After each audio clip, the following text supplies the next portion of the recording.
Hello everyone, Shadefyre here, and today I'm doing another demo dip from the Steam Next Fest. This is the demo for Sable, which is a game with a very striking visual style, but I don't know much about what the actual gameplay is. I just figured I'd check it out because it looked pretty good. So we're going to get in here, and this might be a demo we can actually complete in one video. I don't know. Like I said, there's not really a good way to find out exactly how long all these demos are.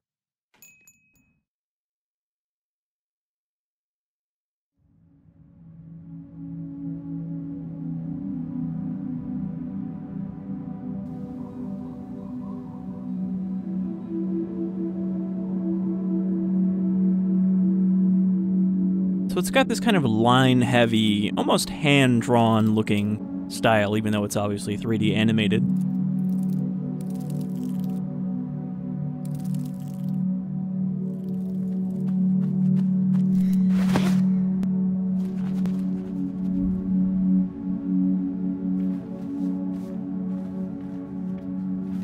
And I guess kind of a stop-motion look to the animation as well, which I didn't know. Kind of hard to get that from screenshots.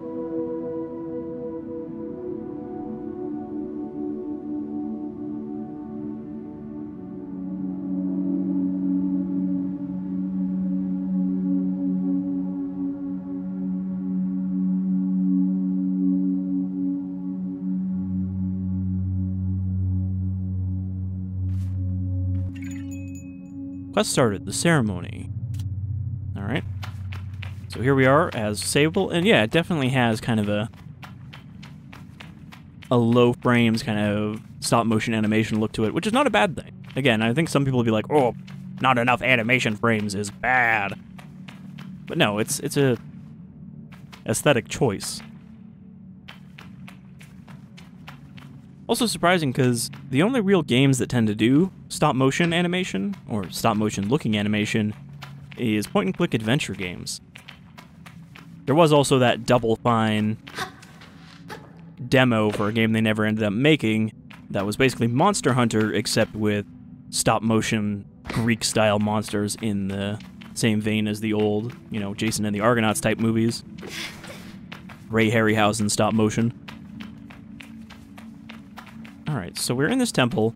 The other thing I know about this game, from the description, is that this lady is going on a journey, her sort of coming-of-age journey, among her people.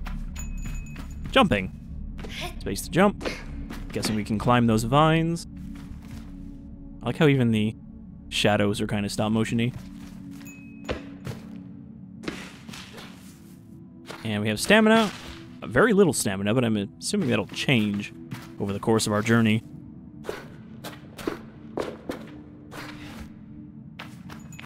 Crouch.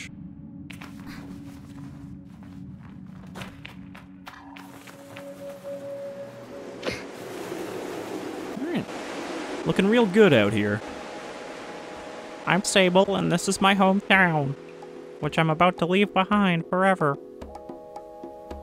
I'm guessing this is like an ancient temple where they, you know, go to pray for their success before they head out.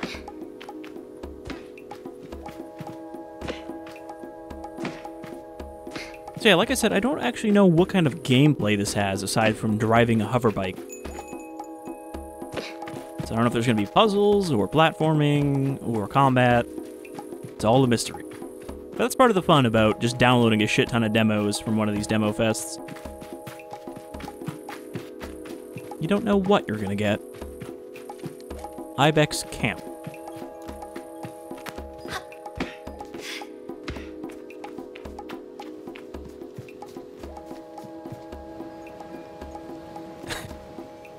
Why did the bushes kind of just, like, rotate on their own? They're like classic Doom sprites, but then they're also kind of animated? Weird. Definitely some distinct visual choices made in this game.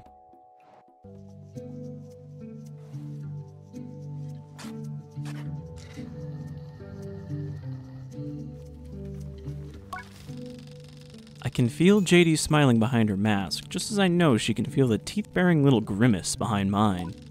I'm nervous, and she's softly, sweetly amused. In her eyes, I probably have very little to worry about. You know you have nothing to worry about, don't you, Sable?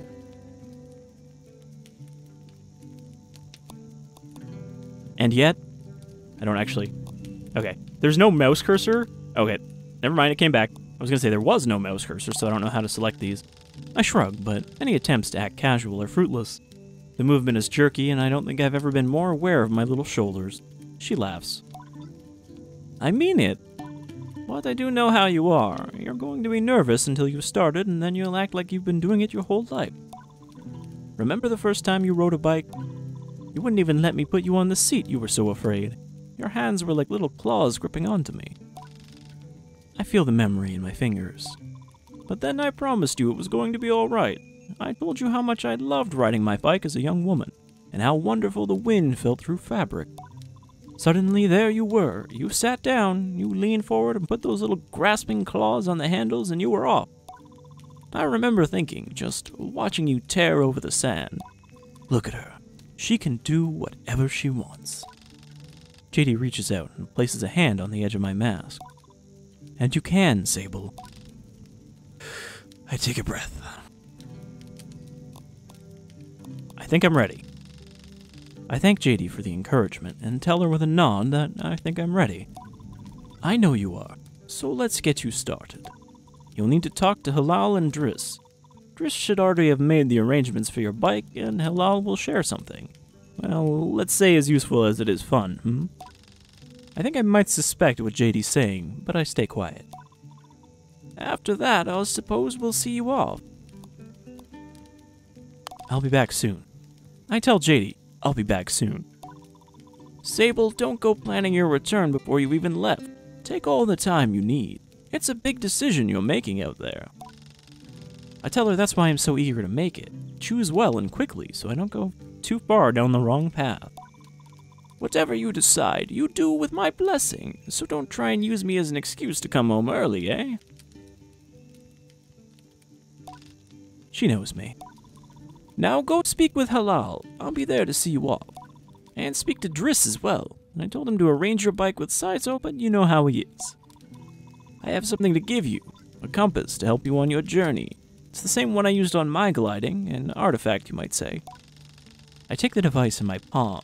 It fits naturally there, perfectly weighted and crafted. Each component slides together with incredible, satisfying precision. Go on, it's nearly time.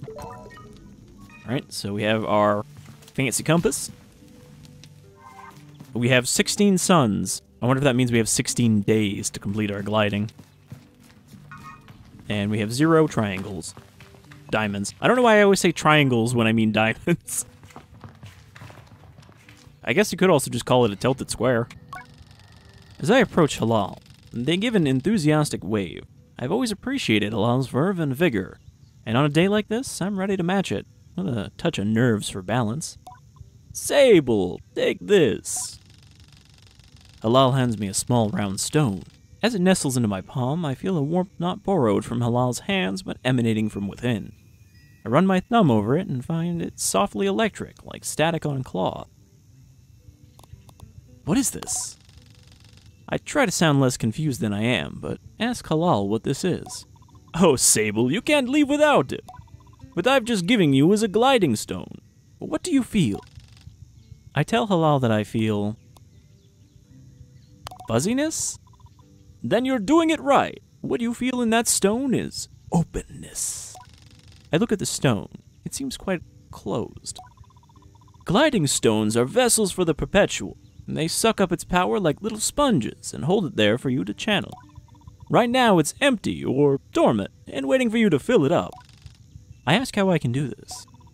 Take it to the temple ruins at the edge of the canyon. You'll be able to activate it there. Halal claps their hands twice and bobs a little. I appreciate their good mood at a time like this. Come back to me once that's done. I want to hear all about it. As I'm about to leave, Halal stops me. Oh. You haven't got your bike yet, have you? It's a bit of a trek to the temple, so go see Driss. He was meant to get that ready for you, yes?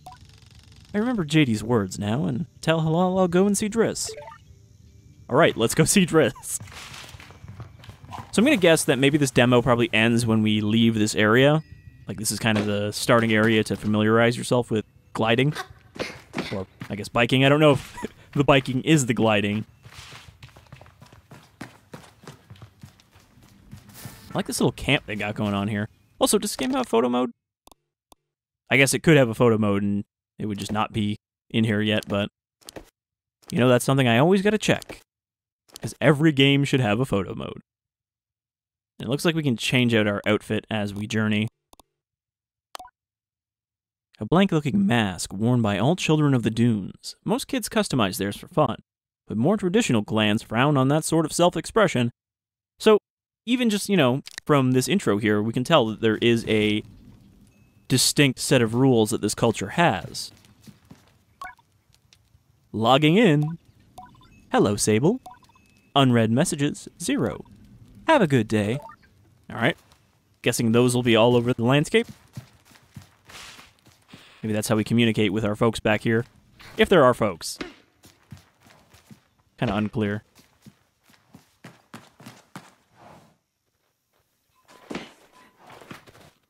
Hello, desert goats. Are you Driss? Wearing a bucket on your head? Umar is a man of few words, and he's nothing if not consistent. We didn't want to write any dialogue for him since he's just a guy shoveling hay. Umar, I need your bucket.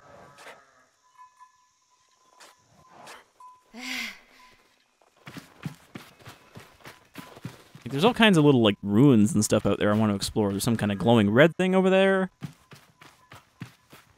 There's a lot to see. Alright, are you Driss?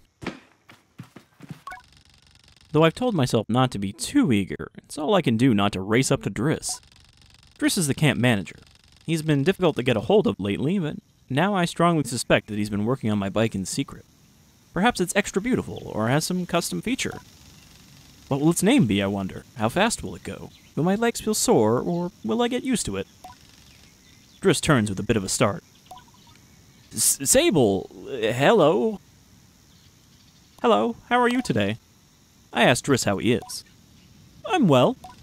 I let it hang there for a moment, but I can't do it. I'm too keen and the words spill out. I asked Driss if he might, sort of, possibly, maybe have a bike for me. Your bike? He yells it like it's an idea he's just had. Your bike? Yes, of course, right. Your bike. That I prepared for you, because today is your... gliding, yes? Driss nods along with me. Yes, of course, right, yes, I do have that. My blood runs cold. Has he forgotten? By which I mean I arranged it for you in a, well, it's sort of a tutorial for you. A tutorial? Yes, exactly. A learning experience. You see, Sable, before one can own their own bike, they must prove that they can ride a bike by taking a test ride on a different bike.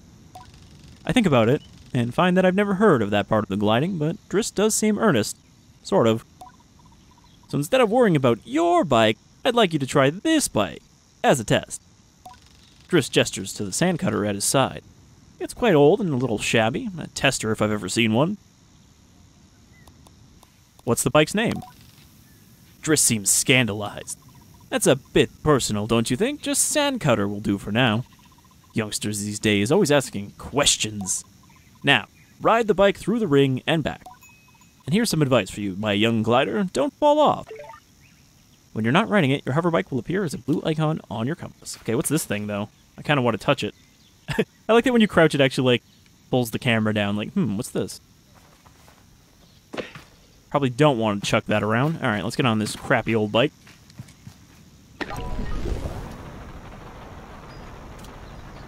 So yeah, these things are kind of like crusty old hover bikes. In kind of the vein of the pod racers from Star Wars, but, you know, without the big pods.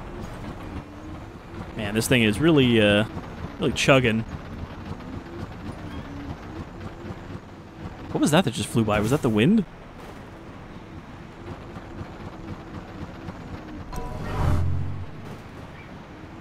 Driss, I have completed this so-called tutorial. Oop.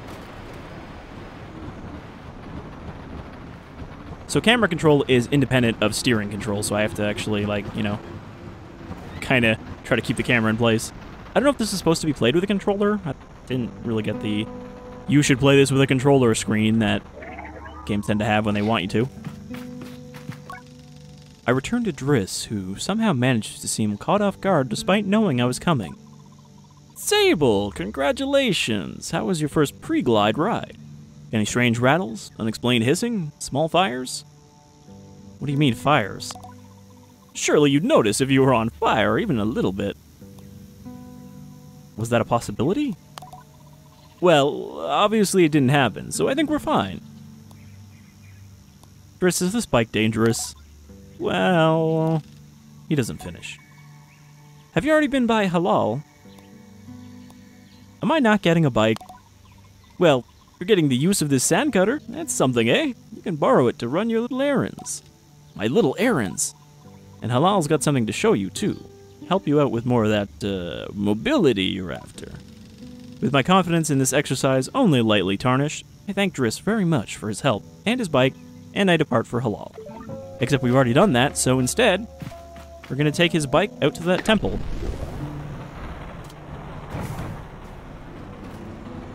Also, we can strafe, that's interesting.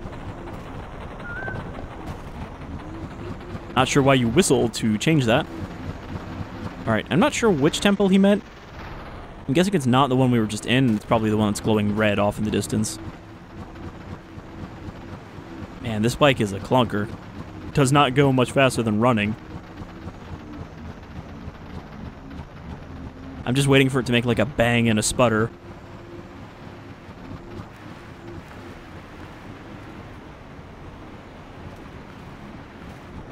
I do really like the way this looks. I kind of wish that if there was one thing I would complain about visually, it's just that because they have these lines, they should have a little more aliasing on them just so they're nice, clean, distinct lines. And so they don't kind of like, you see how they're like shimmering as they get closer to this mountain as they kind of draw in? I think that would fix it. But I can also force anti-aliasing on this if I want to. There's a temple there.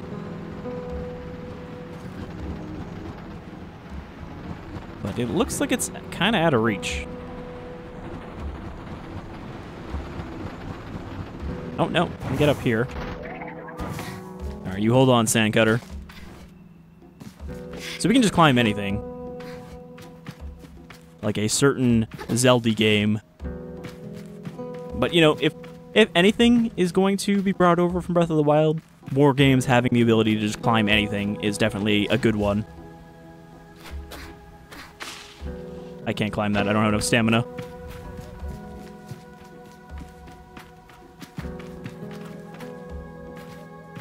I don't think I can get up here. This might not be the temple that I'm supposed to be getting to. Or, can I climb this and then jump? Now you're thinking with stamina?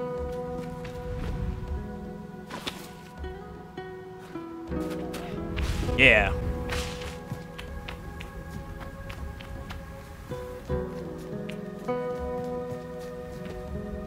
I mean, really, when I think of climbing in games, the one that first comes to mind is still Shadow of the Colossus. That's kind of my go-to for being able to climb, not everything, but most things.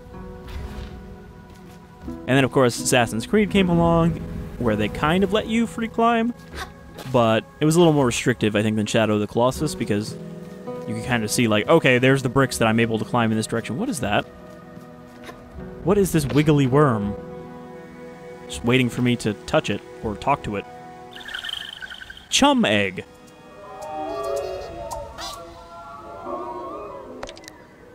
Perfectly round and hard as a rock, these eggs seem to float with how light they are. There must be a good place to put these. Okay. I suppose we'll just hang on to that for now.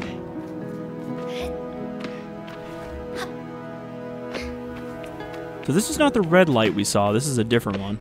Also, what's this statue? Let's take a look at it before I just rush inside. Kind of a man with butterfly wings. Getting ready for a poop.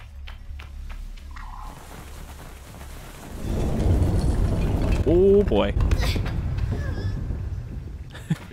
That looked pretty fatal. How come I'm not using stamina right now?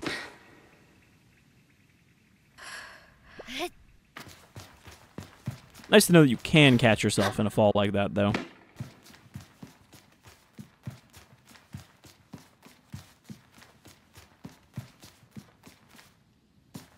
I might be able to get up here.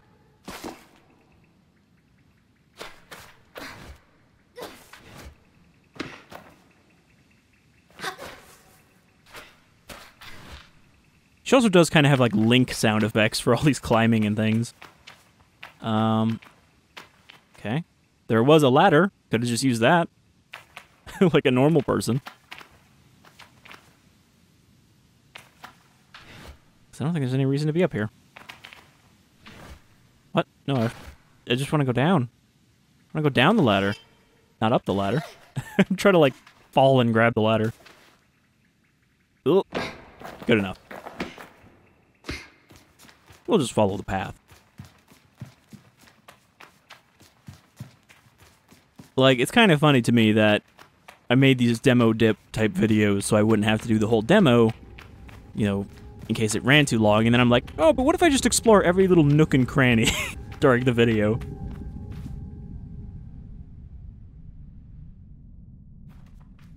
I do think that when it comes to playing demos, it's okay to stick to the critical path, because that saves more of the side stuff for the main game when you actually play it. The stone thrums like the beat of a heart as I approach the altar. This looks like this is all one thought. Am I afraid? Exhilarated? Or maybe it feels right. I am ready for Rohana to know me. I am ready to know myself. I feel her curiosity in this sacred place. I know I am in her sight.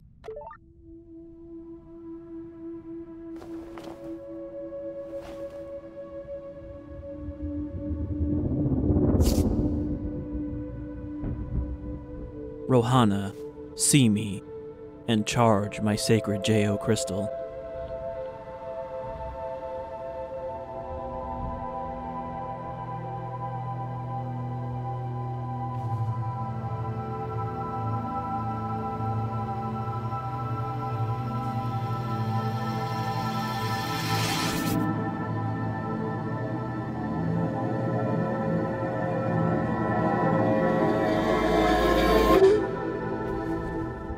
Well, that was a little weird.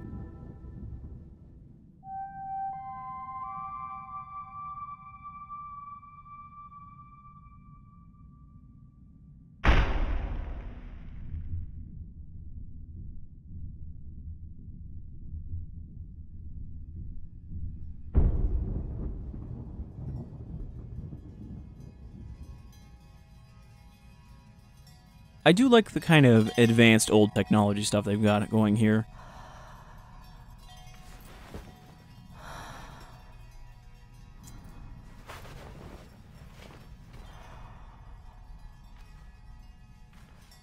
It's not really post-apocalyptic so much as it feels like it's, you know,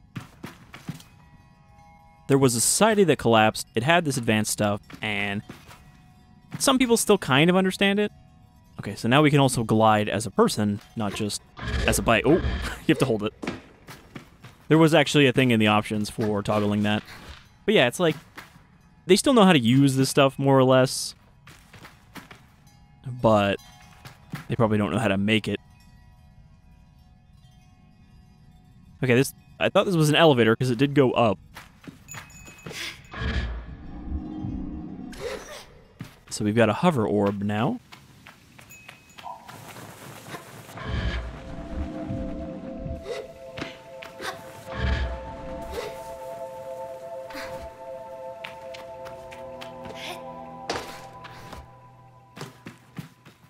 That must be the extra mobility he was talking about.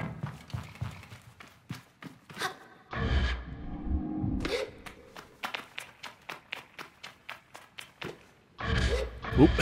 I almost forgot to hold it again. I don't know if I would have died from falling. Alright, we have gained the wings. I wonder how long you can hold this. Like, can I just go all the way to the ground?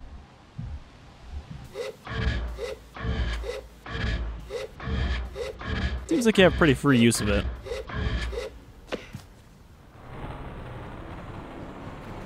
Alright, so that is that objective scratched off. Probably want to go back to Halleck now.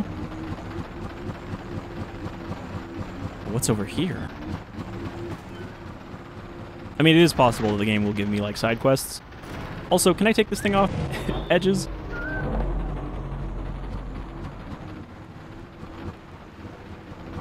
But yeah, like, we have all these crumbled ruins around that clearly no one lives in.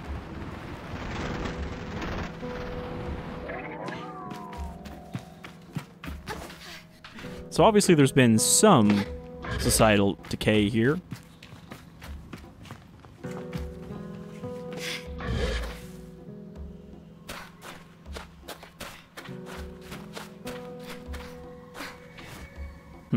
I actually didn't think I'd be able to make that. Maybe there's a hermit living up here, growing these carrot bushes.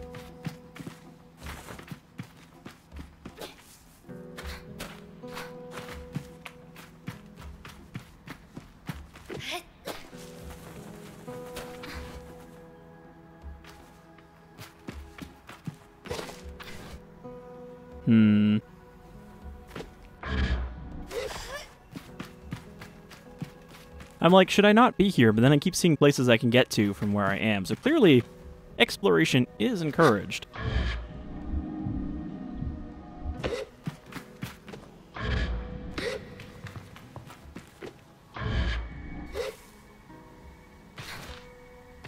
Which, for someone who tends to wander off the main path as soon as the opportunity is presented, it's good to be rewarded for exploring.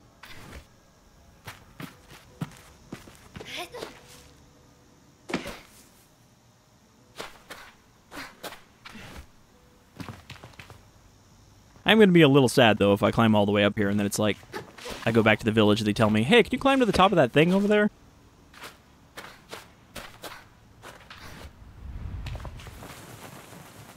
Go visit the hermit in the Spire Hills.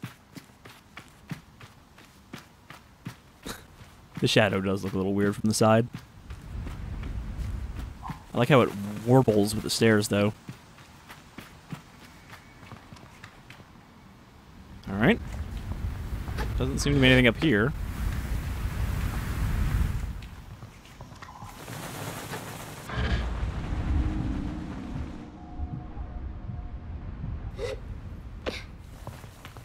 Kind of strange device with power cables running out of it.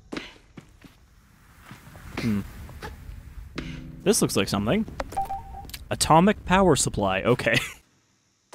So, nuclear power still kicking around.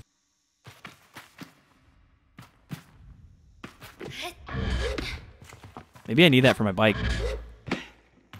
They're gonna be like, hey, I almost have your bike, but it doesn't have a battery, so can you climb up there and get one?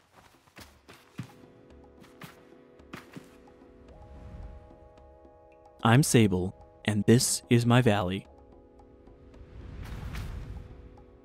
There are many like it, but this one's mine.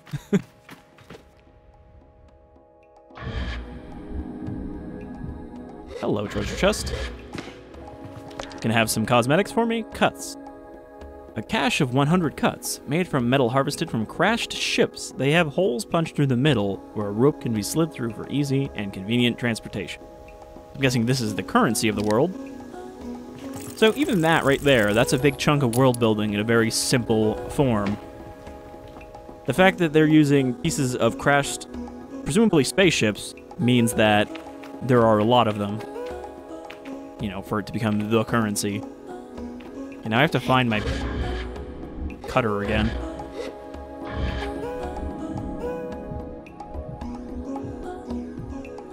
Which is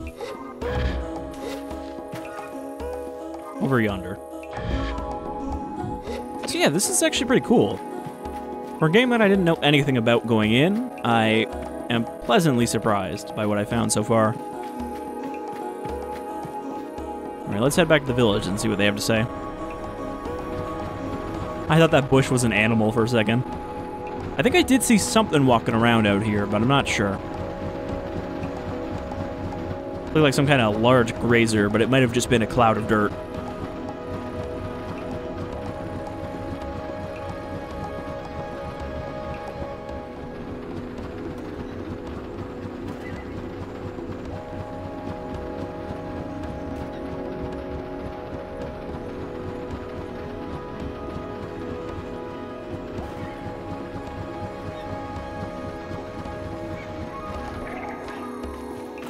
can definitely get up here.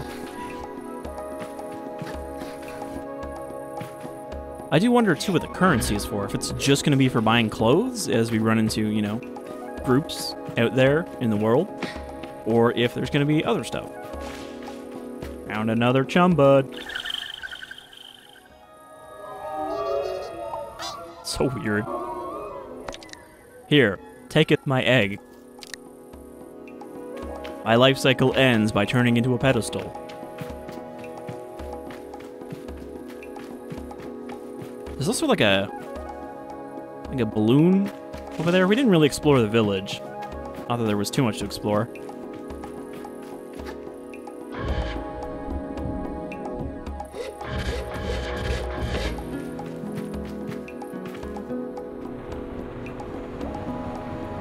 Hold on.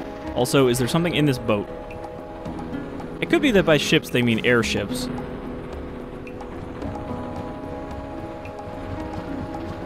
There's like a metal building over there. Like, there's a lot to check out here. And I don't think we're going to get to all of it in this demo after all.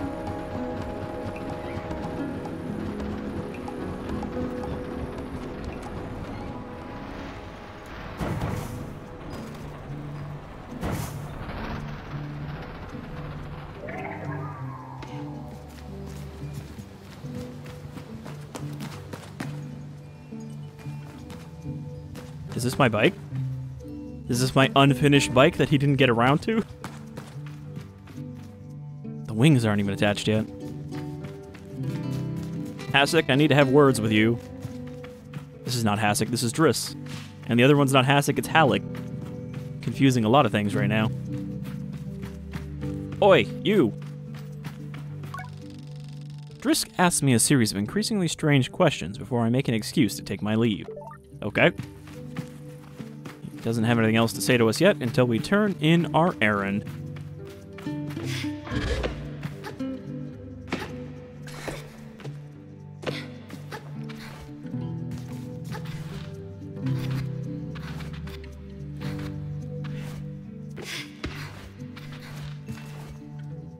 All right.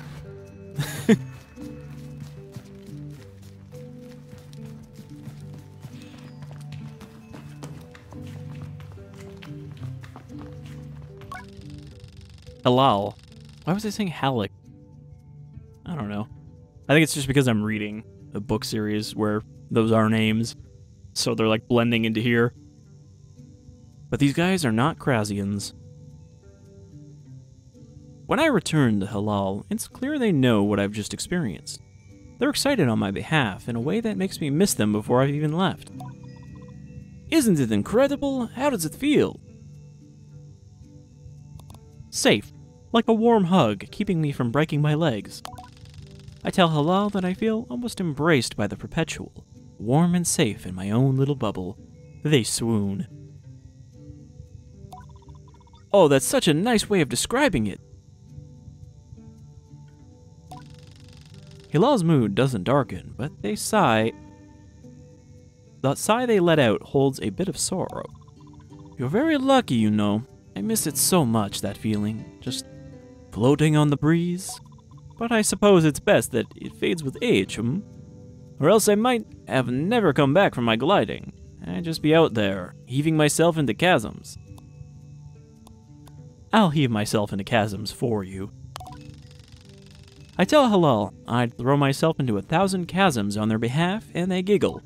That's what I like to hear. I know people manage to keep it up, but I don't know that I've got the time to practice as much as they do. Takes a really serious focus. Halal laughs, even if there's a bit of regret in it. And I certainly haven't got that. Still, I suppose the gliding wouldn't mean much if it were all gains and no loss, I think about that, but decide that there's already too much loss on my mind to consider it much further. I'm saying goodbye to my clan, my family, my home, my childhood. To lose the Perpetual is a sacrifice for another time. You're going to love it out there, Sable, even when you don't. My advice, try to have fun. There's a lot to be said about ritual and independence and all of that out there, but the world's an easier place if you put joy first. I thank Halal for their advice and their help and tell them I'll miss them. It'll be over before you know it. A warning and a reassurance, all in one. I say goodbye to Halal. Before I go, Halal gestures toward the tower, and seems Cizo wishes to see me before I leave the clan. Alright, so that's the one we didn't visit yet. Cizo has a task for me. So yeah, it does seem like we'll probably complete all of these little tasks before setting out on our journey, and that's probably where the demo ends. I also see somebody else over here on the cliff.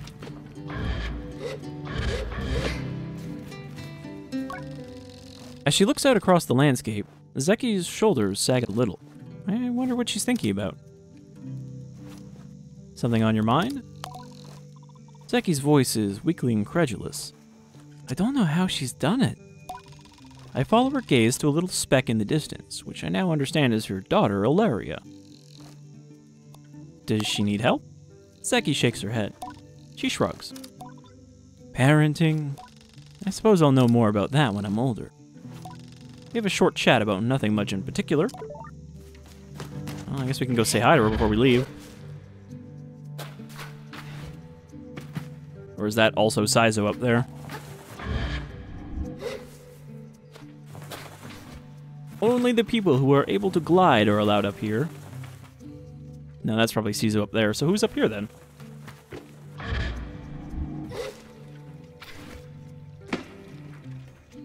The guy who lives in the balloon robot face house. I approach the cartographer. Ah, greetings, child. I saw you looking longingly at my great balloon. Quite a piece of work, isn't she? She really is. I nod enthusiastically. It really is an impressive vessel, however nervous I get imagining being up there all alone. I wonder if anyone's ever fallen off one. Well, good to meet you, and oh, I should introduce myself. I'm Jordan. Suppose if you've come all this way to see me, it's probably a map you're after, eh, Sable? Do I need a map? I asked the cartographer if I need one. I have no idea, but contextually I assume the answer is yes. To my ears, it's a fair price for a map, but too expensive for a pre-gliding glider with empty pockets. I tell Jordan I'll be back. Farewell, child. Okay. I should speak to JD to get some cuts. I wonder if she'll tell me to go loot a chest. The balloon was more fun than the person in it. Good insight from Ilaria.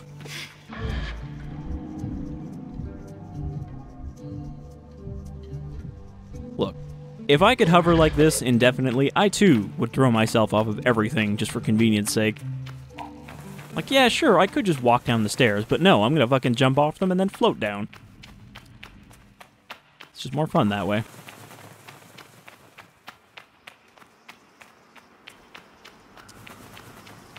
Absolute power corrupts absolutely, but power unused is boring. Some more cuts in there. Let's just steal them while Cizo's not looking. I seem to have broken something because my cut counter is not going up. It's just stuck in the counting down sound, so that's a bug for the demo. Cizo is an outclanner to the Ibexi, but I've known her for nearly as long as I can recall, and think of her more as a kind of distant relation than any sort of outsider. As far as any of us are concerned, she is one of us. I think there's a perception among the other clans that the Ibexi are quite insular, or that our designation of Ibexi versus outclanners suggests some nervous othering of those who are unlike us. But in practice, such things are more the result of our nomadic nature. We seek to know who will travel with us and who we must leave behind, but all are welcome to join. And I'm always pleased that Cizo did. Sable. How do you do, clan child? I can only think of one thing.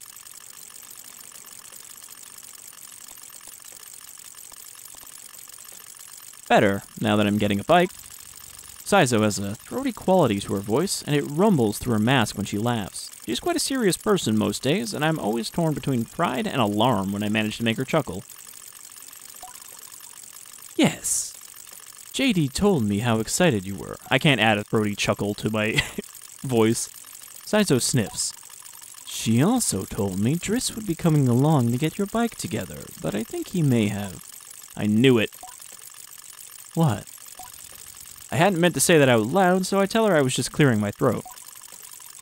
I don't begrudge Triss his forgetfulness. Were I tasked with so many odds and ends, I might be just as scattered. And besides, this will be good for you. I want you to scavenge the hoverbike parts yourself. I'm going to make my own hoverbike? I asked Saizo if I'm expected to make my own hoverbike. No, you are not going to make your hoverbike. You are going to build your own hoverbike. Of course. To make suggests you are creating something. But your bike already exists. They simply haven't taken form yet. Here, take this. Saizo hands me something. This is a navigator. You can use it to mark waypoints on your compass. Should be useful in finding the old parts. I asked Saizo where I might start looking. Our bikes are reborn in the ruined ships, in fragments spread apart. Good start will be a ship down near the camp. You'll find another up on that great rock, near the other side of the canyon. And another behind the old dam on the hill. Use your navigator to mark that down if you need. You'll need to gather a control panel, a power supply, and a calibrator. Well, we have one of those already. I'll be back before you know it. I tell Saizo I'll see her soon and head off in search of the components. Together, we will create something new out of the old.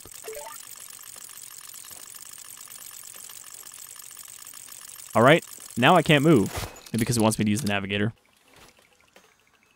Press N to use the navigator to mark interesting landmarks to appear on your compass. Okay, that's interesting that we can actually, like, kind of send this out there. It's a little awkward, though. Like, is this... Okay, it's... I thought it was where the bottom of this line is, but I think if it's like that... I just placed, like, too many of them. Can I remove them? Oh, God.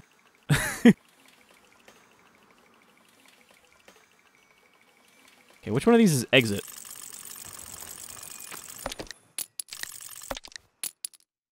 I don't know if we can... You see my counter in this menu is correct, but that part of it is just going to keep making that sound, which is a problem if we're going to continue this. I'm hoping if JD here gives me some cuts that it will fix the counter. I tell JD that the cartographer wants 50 cuts from a map of the E-word. I try to hedge the way I speak about this, as I'm not entirely sure whether that's too much, not enough, or precisely its value. Here's some money to get you going on your journey. Use it most wisely, and then a little unwisely when the mood strikes. It's good to know the value of money, but you never want to be ruled by it. I thank JD effusively and head out on my way. Nope, that bug is just gonna stay. Well, this might be the end of the video, as we are getting to the 40-minute mark, and also we've hit this annoying bug. So what I'm gonna do is I'm going to see if this actually saves your progress. Demo, or if it is you gotta play the whole demo in one go, because it does seem like it's decently long, so it would be nice to be able to quit out. I'm just curious to see if it saved my progress here, because I'll probably play the rest of this demo on my own. I think it's pretty cool, or maybe people want me to check out more of it, but then again, by the time this video goes up, it's already going to be locked out again. The problem with these is I'm just kind of trying to record all of them today and tomorrow. And yeah, it looks like it doesn't save your progress, so you gotta do the whole thing in one. But that's fine. I think that was a good look at Sable. It definitely gets me to want to play more of the game. And unlike a lot of these demos that I'm checking out, this one actually does have a release date for the final game, which is September 23rd, if I remember correctly. So I will definitely be checking out this game again once it comes out. Maybe a full playthrough, I don't know. It seems like a chill kind of game. And it reminds me that I still have to play Journey. I think I own Journey. I think I bought it at some point when it was on sale on the Epic Store or whatever, but I have not played it yet. Anyway, thank you for joining me for this demo dip into Sable, and hopefully you guys will get a chance to play the demo again before it releases. But who knows? Anyway, you folks all take care.